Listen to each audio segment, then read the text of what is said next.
Bien, on va pouvoir commencer le fameux tuto que j'avais promis à Kinyoff de comment Théo en Smash Budokai. Alors, première chose, créer un tournoi.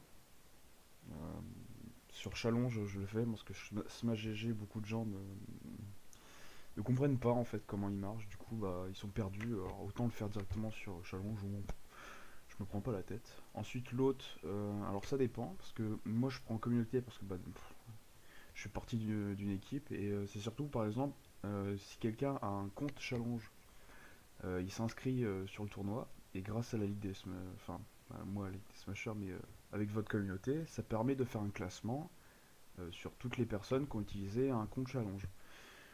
Euh, Quel nom du tournoi? Bah, je vais le mettre test, tiens test tuto. Voilà. Ensuite on peut donner un URL privé, comme ça il sera affiché directement là-haut. Donc, moi je vais l'appeler test tuto tout simplement. Il va vérifier, test tuto est valide, parfait. Ici c'est pour mettre une petite description, mais généralement vu qu'on fait des tournois sur Discord, il n'y a pas vraiment besoin. Ensuite c'est important de mettre le jeu, sinon... En fait c'est obligé, quand il y a la petite étoile rouge c'est obligé. On met en double élimination, ensuite on met la date du tournoi, bon bah moi je vais le mettre pour aujourd'hui. Alors demander aux participants de s'enregistrer, je le faisais avant, mais j'ai eu beaucoup de problèmes avec. Surtout quand je suis pas là en fait et que les autres doivent s'en servir. Du coup, je préfère pas le faire et faire une autre méthode qui est beaucoup plus simple, je trouve. Ensuite, dans les options avancées, on enlève le comment on appelle ça, un, un truc qui sert à rien concrètement, ça prend de la place et c'est pas ouf. Ensuite, on cache les numéros, ça évite les gens qui se plaignent sur leurs seedings alors que bon, au final, quand tu les regardes, ils font 0,2. Ensuite, les notifications, on les enlève pour ceux qui ont mis challenge. Bon, après, ça dépend, faudrait voir, mais moi, j'aime pas avoir masse notif sur ma boîte mail, alors du coup, je retire les notifications. Ça, je pense, enfin, moi, je pense à ce que quelqu'un aurait fait pour moi, et on balance le challenge. Alors, pour l'instant, c'est vide, évidemment. Il faudra aller dans participants pour mettre les noms des participants, ajouter en masse pour ce que je vais faire. Euh, donc, en gros, bon, là, du coup, vu que j'ai clear, il n'y a plus rien. Avec la commande, par exemple, si je fais le dessine. Voilà, ça va directement enregistrer mon pseudo. Bon, forcément, moi, je participe pas au tournoi. Voilà.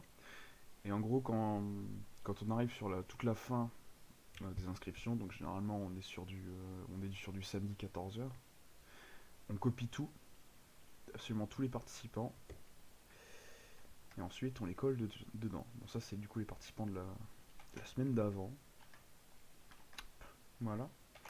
On les copie dedans, on fait ajouter en masse. Et comme ça, du coup, ça nous permet directement de gagner du temps et ensuite placer le seeding. Ensuite, pour les check-in qui sont ici, on les ouvre à 14h généralement. Du coup, on attend que les gens mentionnent leur présence. Et ensuite, dès qu'un pseudo, par exemple, je dis in, je vais regarder mon pseudo, je vais me supprimer. Et ça, jusqu'à ce qu'il ne reste plus rien. Et les personnes qui restent, on a juste à les ping pour leur dire hey, t'es pas présent, faut que tu viennes quand même. Ensuite, il suffit juste de lancer le tournoi, commencer le tournoi par exemple. Et tout simplement mettre les scores. Par exemple, lui il a gagné, il a perdu. Oh non, bah non, si c'est un abandon, on va être 0. Voilà. Bah, prenons par exemple Equinoxis, désolé mec, qui n'a pas de check-in. Et bah faudra juste aller le chercher dans l'arbre. Et vu qu'il n'a pas de check-in la première fois, on a juste à lui mettre -1. Comme ça, nous on gagne du temps et puis termine. Puis voilà. Je pense que j'ai fait le... Je pense que j'ai fait le tour, ouais, parce qu'après, bah, faudrait juste aller regarder dans les scores en fait, ce qui a été donné, puis il y a juste à les reporter là-dessus en fait. Puis comme ça, ça avance. Et terminé. Voilà. C'est tout ce que j'avais à dire de toute façon.